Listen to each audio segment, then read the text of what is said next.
Hello everyone, आप सभी का स्वागत है आपके अपने YouTube channel sine math classes पर। दोस्तों, आज हम प्रश्नावली 12.1 को स्टार्ट करेंगे। इसके जितने भी उदाहरण हैं मैंने पिछली वीडियो में कंप्लीट करा दिए आपको। आज हम करेंगे पहले क्वेश्चन को हल। सबसे पहला सवाल है, दो घनों जिनमें से प्रत्येक का आयतन 64 घन सेंटीमीटर है। अगर यहाँ पर देखिए सेंटीमीटर के ऊपर 3 लगा है, इसको बोलते हैं घन सेंटीमीटर। अगर 2 लगा है तो उसको बोलेंगे वर्ग सेंटीमीटर। दो घनों जिनमें से प्रत्येक का आयतन 64 घन सेंटीमीटर है के संलग्न फलकों को मिलाकर एक ठोस बनाया जाता है। इससे प्राप्त घनाभ का पृष्ठीय क्षेत्रफल ज्ञात करना है। सवाल ने क्या कहा है, दो घन जिनमें से प्रत्येक का आयतन 64 घन सेंटीमीटर है। आइए दोस्तों, पहला प्रश्न, दो घनों जिनमें से प्रत्येक का आयतन 64 घन सेंटीमीटर है। तो हम पहले घन बनाते हैं इसमें। तो घन, अगर जो भी विद्यार्थी घन बनाना नहीं जानता है तो वो घन बनाना सीख ले। अभी मैं बता रहा हूँ आपको घन कैसे बनता है। ये घन है, ये इससे मिला दिया, ये इससे मिला दिया, ये इससे, और ये वाला, ये जो आकृति बन के तैयार हुई है ये इसको बोलते हैं घन। इसका आयतन, पूरे का आयतन कितना है, 64 घन सेंटीमीटर है। इसका आयतन कितना है, 64 घन सेंटीमीटर। तो मैं यहाँ पर लिख रहा हूँ घन का आयतन बराबर है 64 घन सेंटीमीटर। घन का आयतन 64 घन सेंटीमीटर, तो हम इसमें से घन की भुजा निकाल सकते हैं। घन का आयतन कितना होता है, तो घन का आयतन होता है भुजा पर क्यू बराबर 64 घन सेंटीमीटर। अब यहाँ भुजा से अगर क्यू को हटाते हैं हम तो यहाँ पर पहुँच जाएगा 64 के ऊपर घनमूल। 64 का घनमूल कितना होता है, तो 64 का घनमूल होता है 4। यानी इस घन की भुजा हमको पता चल चुकी है कि 4 सेंटीमीटर इसकी भुजा है। तो घन बना वर्ग में से, तो वर्ग की प्रत्येक साइड बराबर होती है, तो इसकी भी साइड बराबर होगी 4 सेंटीमीटर। और ये 4 सेंटीमीटर, ये भी 4 सेंटीमीटर, ऊपर भी 4 सेंटीमीटर। जितनी भी भुजा हैं इसकी वो सभी 4 सेंटीमीटर की होंगी। आगे सवाल में क्या कहा है, संलग्न फलकों को मिलाकर एक ठोस बनाया जाता है। आपको स्क्रीन पर क्वेश्चन दिख रहा होगा, मैं बुक में से डायरेक्ट बोल रहा हूँ सवाल को। इससे प्राप्त घनाभ का पृष्ठीय क्षेत्रफल। ये तो एक घन है, एक घन और ऐसा ही आप मिलाएंगे इधर तो 2 घन हो जाएंगे। लेकिन ये जो लंबाई है ये तो बढ़ जाएगी ना, क्योंकि यहाँ तक मान लो यहाँ तक कोई घन आया तो ये लंबाई बढ़ जाएगी, ये लंबाई बढ़ जाएगी, चौड़ाई और ऊंचाई सेम रहेगी। यानी मैं यहाँ लिख लेता हूँ घन को मिलाने पर, घनों को मिलाने पर दो घनों को मिलाएंगे तो लंबाई इसकी बढ़ जाएगी। लंबाई 4 और 4 कितनी हो जाएगी, 8 सेंटीमीटर।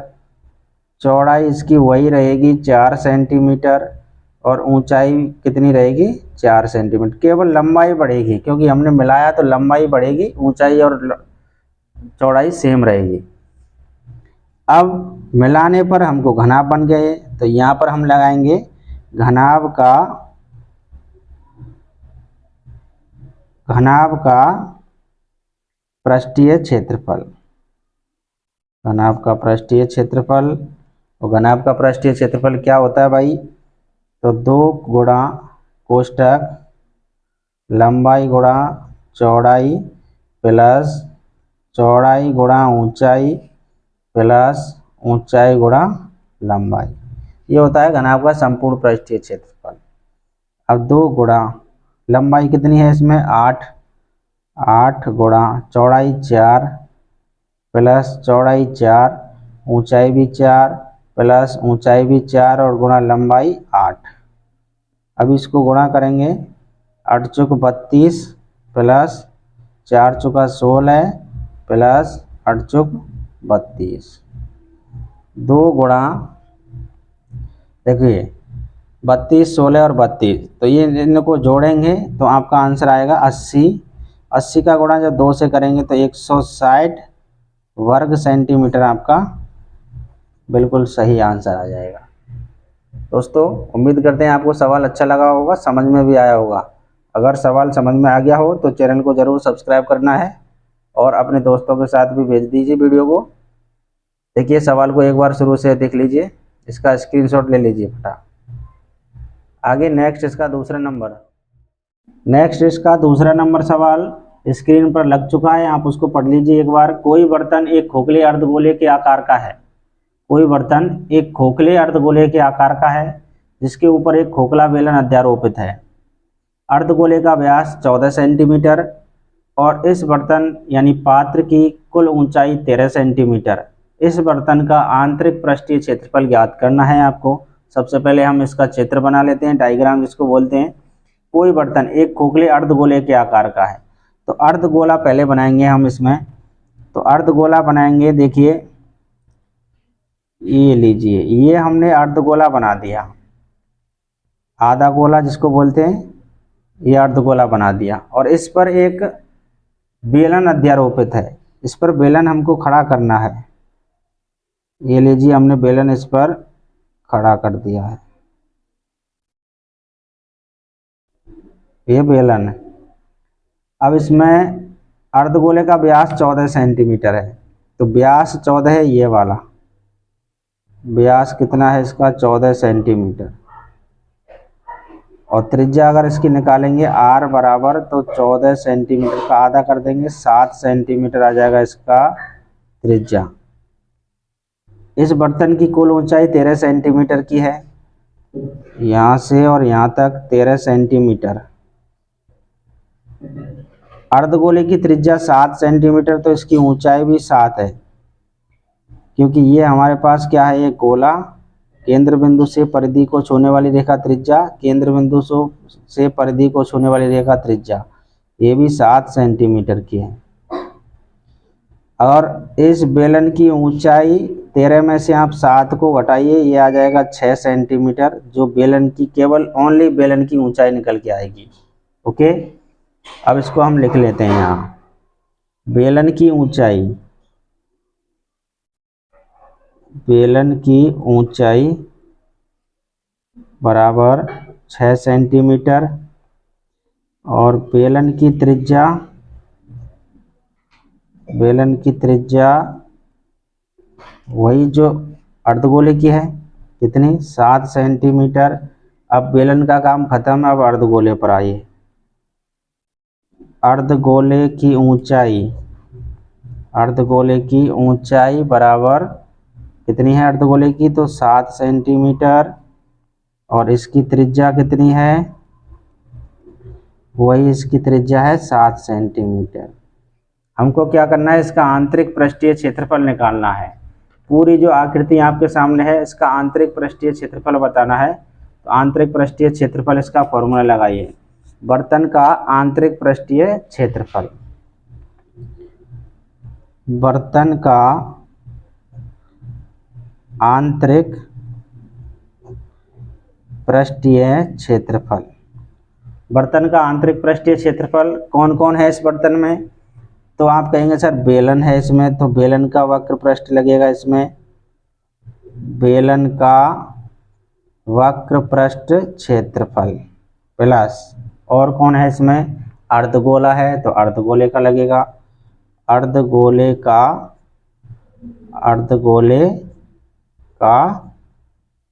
वक्र पृष्ठ क्षेत्रफल। आगे आप लिखिए। अब बेलन का वक्र पृष्ठीय क्षेत्रफल क्या होता है, तो 2 पाई आर एच प्लस अर्धगोले का वक्र पृष्ठीय क्षेत्रफल, तो 2 पाई आर स्क्वायर। अभी ये काम कीजिए, कैलकुलेशन ज़्यादा बड़ी करेंगे नहीं, हम आपको बिल्कुल शॉर्ट में कराएंगे। इसमें से कॉमन ले लीजिए। कॉमन किसको लेते हैं, जो सेम होता है दोनों तरफ। 2 common, pi common, r common, क्योंकि दोनों की त्रिज्या यहाँ पर सेम है, तो हम 2 पाई आर कॉमन ले लेते हैं। तो यहाँ का अब क्या बच गया, तो 2 पाई आर से 2 पाई आर कैंसिल हो जाएगा, यहाँ एच प्लस 2 पाई आर गया, एक बार आर बच गया यहाँ।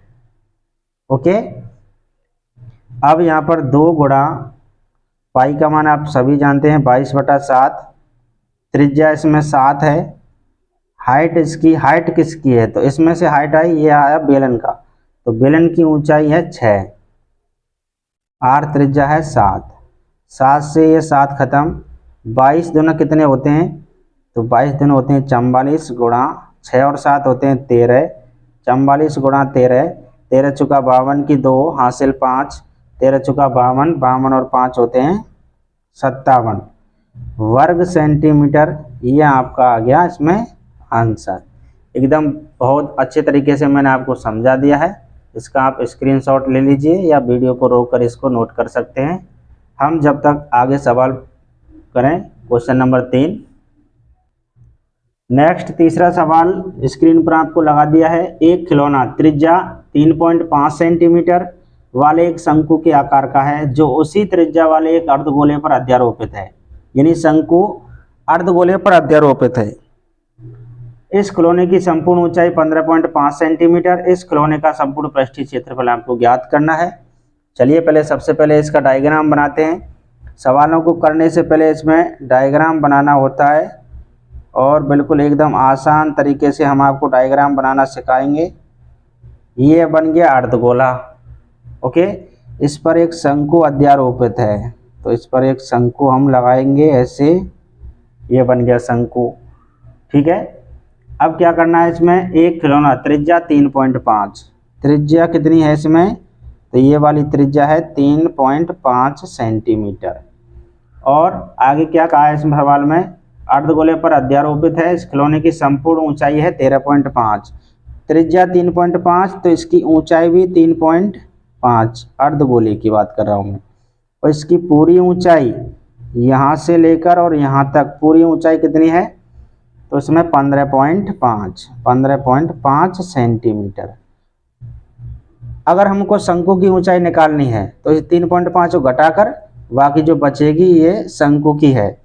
तो शंकु की ऊंचाई हमने इसमें से निकालने, पहले 15.5 में से हम 3.5 घटा दें, इसमें 0, 5 में से 3 2 और 1, यानी 12 सेंटीमीटर यहाँ से और यहाँ तक ये ऊंचाई है 12 सेंटीमीटर।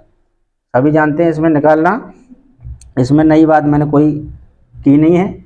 अभी क्या करना है, संपूर्ण पृष्ठीय क्षेत्रफल बताना है इसका, बिल्कुल बताएंगे। अब पहले मैं यहाँ पर लिख लूँ जो भी मान आपको यहाँ पर दिया है। पहले अर्धगोले की बात करें। अर्धगोले की त्रिज्या कितनी है, यहाँ पर देखिए, अर्धगोले की त्रिज्या, सवाल में से देखिए त्रिज्या कितनी है 3.5 सेंटीमीटर और इसकी हाइट ऊंचाई, अर्धगोले की ऊंचाई भी कितनी है 3.5 सेंटीमीटर। अब बात करते हैं शंकु की। अब शंकु की ऊंचाई, शंकु की हाइट कितनी है, तो 12 सेंटीमीटर और शंकु की त्रिज्या कितनी है, शंकु की त्रिज्या इसमें वही जो पहले अर्धगोले की थी 3.5 सेंटीमीटर। आपको करना क्या है, खिलौने का संपूर्ण पृष्ठीय क्षेत्रफल ज्ञात करना है। खिलौने का संपूर्ण पृष्ठीय क्षेत्रफल। अब खिलौने का संपूर्ण पृष्ठीय क्षेत्रफल बताना है तो सबसे पहले आप देखिए खिलौने में कौन कौन है, अर्धगोला प्लस शंकु। हम लिखेंगे यहाँ अर्धगोला शंकु का वक्र पृष्ठीय क्षेत्रफल, शंकु का वक्र पृष्ठ क्षेत्रफल प्लस और अर्धगोले का वक्र पृष्ठ क्षेत्रफल, अर्धगोले का वक्र पृष्ठ क्षेत्रफल, ठीक है ना। शंकु का वक्र पृष्ठीय क्षेत्रफल होता है पाई आर एल, फॉर्मूले मैंने आपके बता दिए हैं। अर्धगोले का वक्र पृष्ठीय क्षेत्रफल अभी जस्ट लगाया था हमने 2 पाई आर स्क्वायर।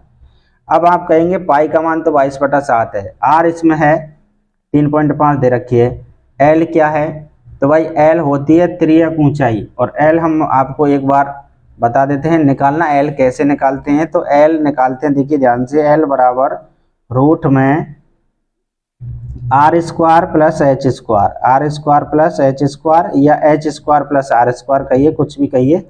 हाइट किस में लगी है ये एल, तो ये शंकु में, एल बोलते हैं त्रियक ऊंचाई, ये वाली शंकु की तिरछी ऊंचाई। तो आर क्या है इसमें, तो 3.5 है आर, तो यहाँ पर लिखेंगे हम 3.5 का स्क्वायर प्लस हाइट कितनी है शंकु की, तो 12, तो 12 का स्क्वायर। अब इसको हल करेंगे तो 35 का वर्ग होता है इतना 12.25 यानी 1225 प्लस 12 का 144। इसको जब हल करेंगे तो आपका आ जाएगा 15,625 यानी 156.25 रूट में जोड़ेंगे तब।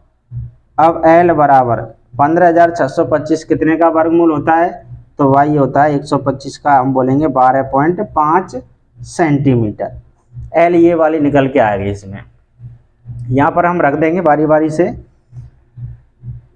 पाई का मान क्या है, अच्छा इसमें से कॉमन ले लीजिए, पाई कॉमन और r common, pi r common, यहाँ बच गया एल प्लस, यहाँ क्या बच गया 2 और यहाँ क्या बच गया, अच्छा पाई कॉमन ले लिया हमने, आर कॉमन ले लिया, यहाँ एल बच गया, यहाँ